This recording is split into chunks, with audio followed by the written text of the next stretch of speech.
E quindi vi ha beccato e vi ha detto questa cosa? Sì. Allora voi vi mangiavate la marmellata? Che ci sono? Perché non si fa cioccolato, questa marmellata. E non poi. Si calmaste, tu malaste. Siccome da pieno ingegnere qui, uso la a Cuba. Sono persone che stanno per diventare invisibili.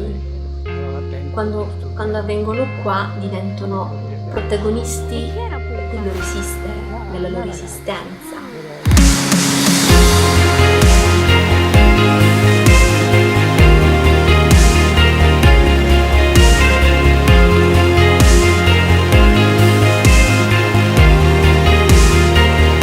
Quindi tutto quello che noi facciamo è un modo diverso di fare ed è un modo diverso di fare cura, di prenderci cura. L'immagine di un terapeuta e di un paziente che entrano in contatto attraverso il corpo in una maniera così intima, così profondamente emotiva, tocca in qualche modo il cuore. Non è soltanto come nelle cliniche private o come in ospedale che tu il paziente lo vedi anche come un numero, no? Qui invece Giovanni, che ha il Parkinson, che soffre di ansia perché cade a terra e quindi devi far fare gli esercizi per l'equilibrio, no? Per non farlo cadere. Le persone con Alzheimer sono delle persone che non solo cognitivamente, ma io ho notato che proprio è come se il loro stesso corpo si ritirasse, come se diventasse piccolino, come se si volesse annullare, perché loro sono delle persone che a piano si annullano e diventano piccoli in una società che non li accetta più. Buongiorno. Come mi chiamo io? Daniela. Roberta. E buongiorno.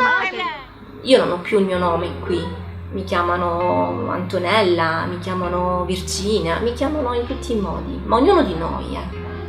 Quando un paziente entra qua dentro, varca comunque la soglia del centro, è una festa.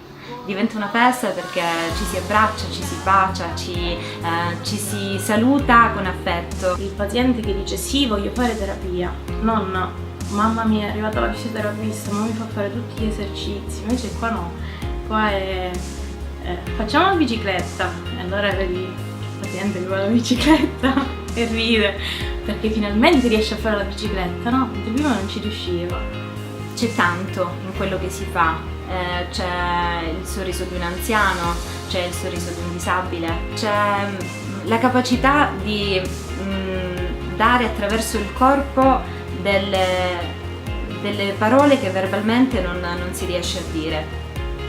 Quindi non è vero, come dicono, che questi pazienti sono irraggiungibili. Non è vero che questi pazienti sono impossibili da gestire. Io ho visto strutture dove questi pazienti vengono tenuti legati. Questi pazienti hanno delle misure di contenzione veramente mortificanti per qualunque vita umana. Però poi quando vedi determinate cose dici questo però sui libri non c'è scritto, queste cose non ti danno dette.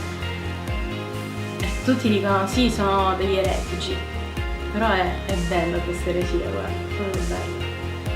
Perché lì ho visto cose che lei da dentro, no? Tu dici è un lavoro, però ti dà tanto qua.